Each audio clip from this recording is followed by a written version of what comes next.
Renato Martínez, productor de Noticiero Guatevisión, nos detalla a continuación cuáles son las técnicas a seguir para la elaboración de un telenoticiero en Guatemala. Adelante. Yo la semana pasada fui al antiguo Guatemala y me recuerdo que cayó el atardecer en el antiguo Guatemala.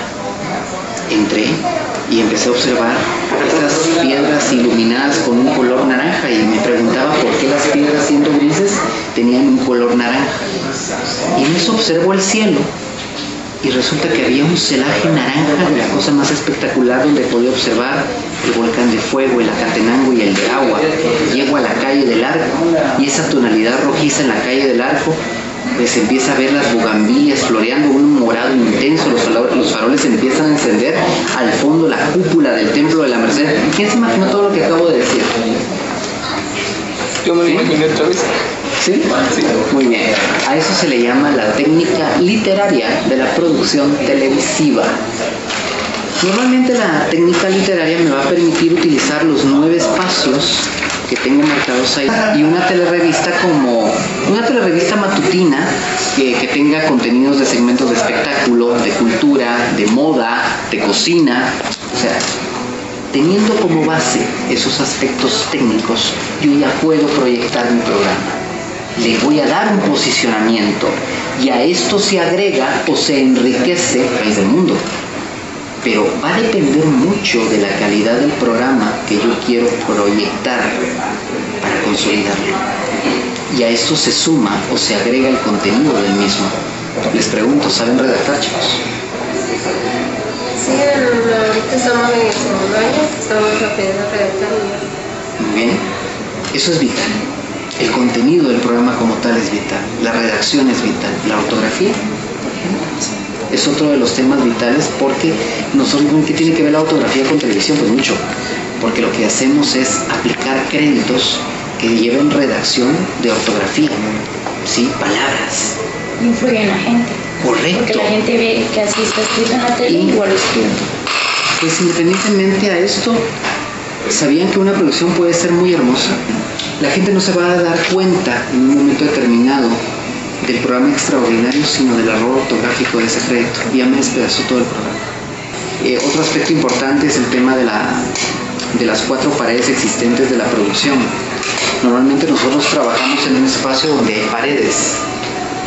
Y realmente el tema de la pared viene. La primera pared es la que tengo de este lado, la segunda es la del fondo, la tercera es la de este lado, y existe aquí una cuarta pared. Y hablo que existe aquí esa cuarta pared.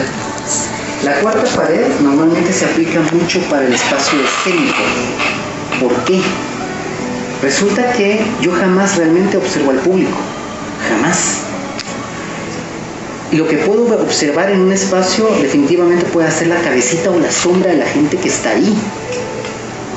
Pero nunca tengo comunicación con esas personas. Estoy actuando. Hacer televisión es actuar en un momento determinado. Entonces les hacía referencia a ellos que tuvieran cuidado, mucho cuidado con lo que es la percepción, que es otro tema. ¿Cómo me percibe a mí la gente? Hay que tener cuidado con esos aspectos, porque la gente nos conoce también mejor de lo que creemos nosotros, que en un momento determinado que se identifican que aunque yo me esté sonriendo, pues estoy enojado, ¿verdad?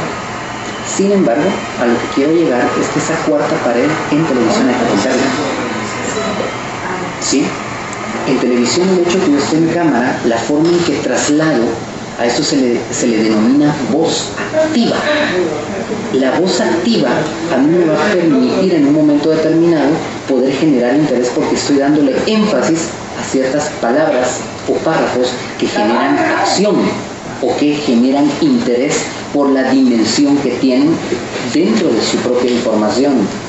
La voz activa es vital, la interacción y la actuación es vital en televisión, aunque tenga una cámara.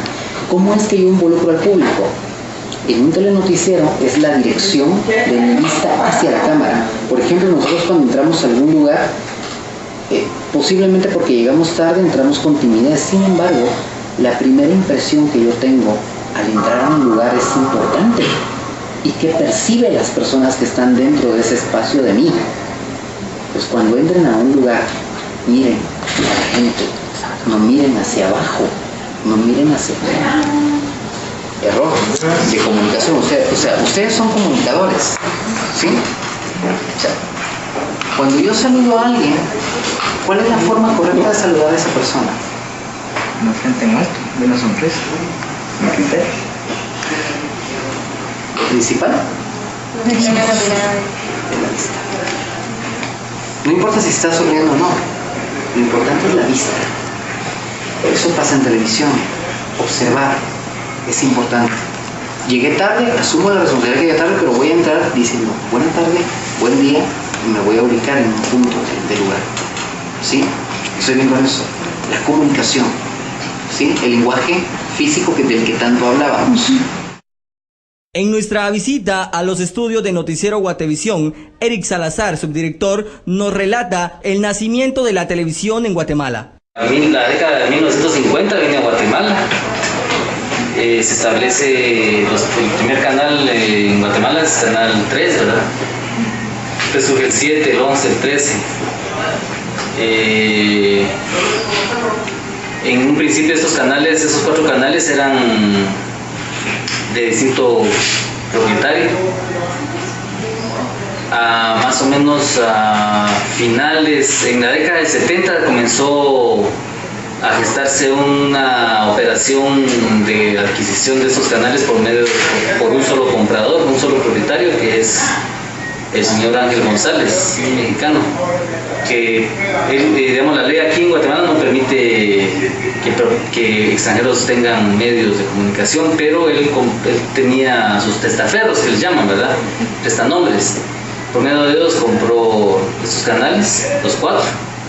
Para 1980 ya tenía, tal vez a mediados de los 80 ya tenía posesión de todos los 4. Y eso lo que provocó en Guatemala fue en realidad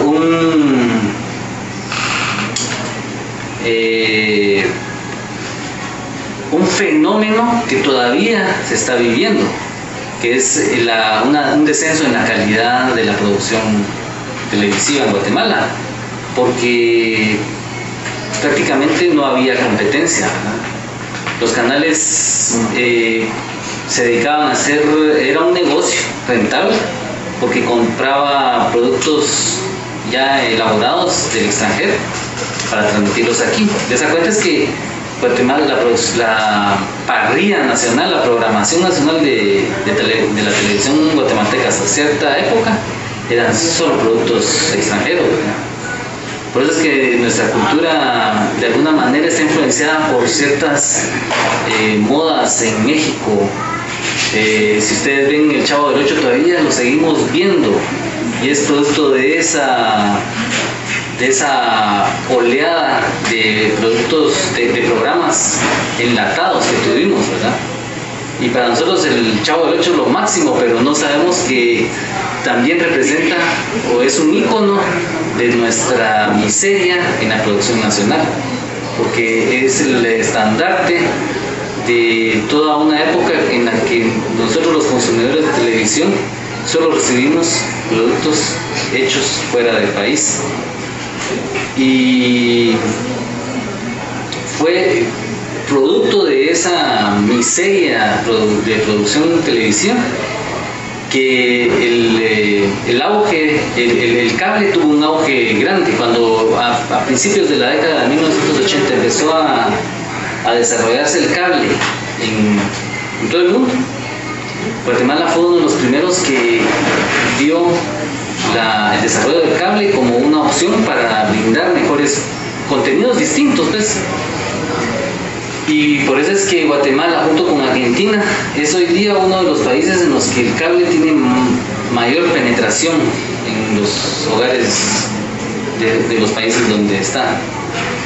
Porque era tan mala la producción de los canales nacionales que el público tenía la opción del cable, entonces adquiría cable, ¿verdad? Y cable en Guatemala hay hasta en la casa más humilde, ¿verdad?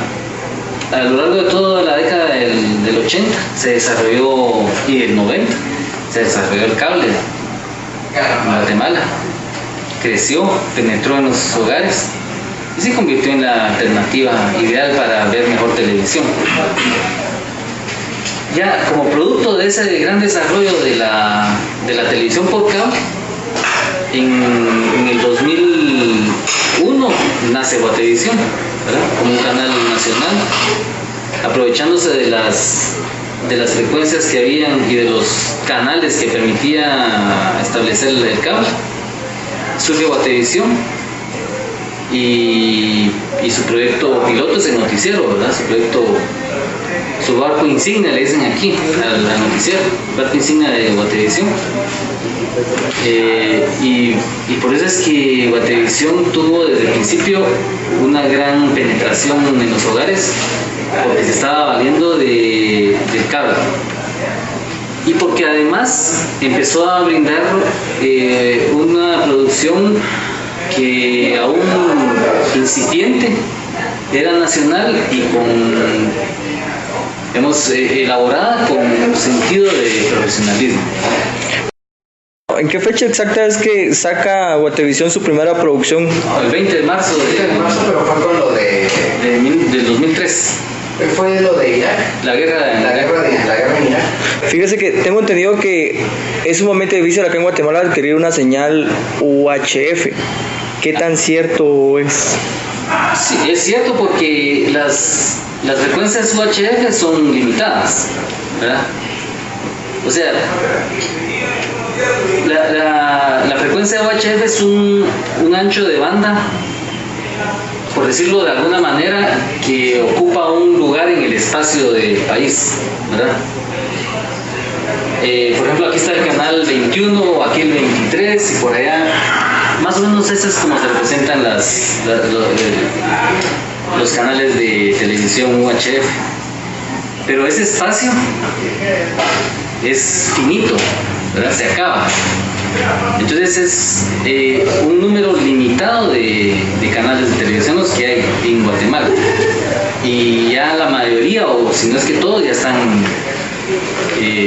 concesionados. Ya fueron alquilados, por decirlo de alguna manera, a empresas privadas, a manos privadas.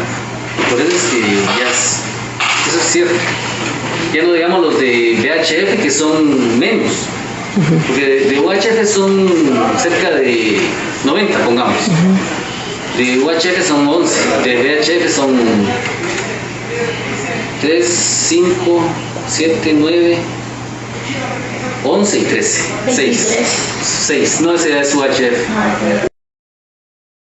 ¿Cuál es la diferencia entre el UHF y el VHF? Mire, esas son categorías muy técnicas. VHF significa Very High Fidelity, o sea, gran fidelidad. Y UHF es Ultra High Fidelity, ¿verdad? Pero la diferencia es que en el espectro electromagnético del país, el VHF ocupa un mayor ancho de banda, ¿verdad? Eso ustedes lo podrían consultar, qué es un ancho de banda, qué son los hertz, los megahertz, y cómo viaja una señal televisiva en el espacio, y que es un tema ya técnico, que a mí sí realmente se me escapa, ¿verdad? Porque es muy, muy técnico. Eso es producto de conocimiento de ingenieros, ¿verdad? En electrónica. Pero lo único que le puedo decir es que el espacio guatemalteco está dividido en esos dos tipos de señales, que el VHF es un ancho de banda más ancho, más grande dentro del espacio, y por eso hay menos cantidad de canales ahí. Con respecto a la televisión, cuando la televisión surge, digamos, fue un invento que vino a revolucionar acá en Guatemala, porque solo existía radioteatro, existía nada más la radionovelas en aquel entonces, pero ya viene la televisión y viene a poner ahí sí que telenovelas, entonces ya uno está viendo y está escuchando. Pero ¿cuántas personas en ese entonces podían ver la televisión? Ya que me imagino que existían pocos aparatos receptores. En la década del 50, habían cerca de 5 millones de habitantes en el país, o menos. tenía tele. ¿Qué más? Casi la mayoría no tenía tele. No, la tele era un producto de lujo, un artículo de lujo. Y ahora es como Ahora, el pan nuestro, ¿verdad? hasta más de un televisor por hogar, ¿no? ¿Cuáles son las ventajas y desventajas de la televisión? Ventajas o desventajas depende de cómo lo quiera ver, ¿verdad? Porque hay mucha gente que está en contra de la televisión, de hecho a la televisión se le llama la caja boba. Mucha gente está en contra o no le gusta, no le parece la televisión, pero hay otros que sí, ¿verdad? Entonces, si es buena o mala va a depender de quién la está concibiendo y quién la está viendo, quién la está apreciando. Ahora, aparte, así como hay canales de televisión privados que se valen de esto que le decía, del espectáculo, también hay canales de televisión pública que privilegian la educación, la difusión de la cultura, la identidad nacional, ¿verdad? Quizás en ese sentido la televisión sea un gran vehículo para transportar educación y cultura.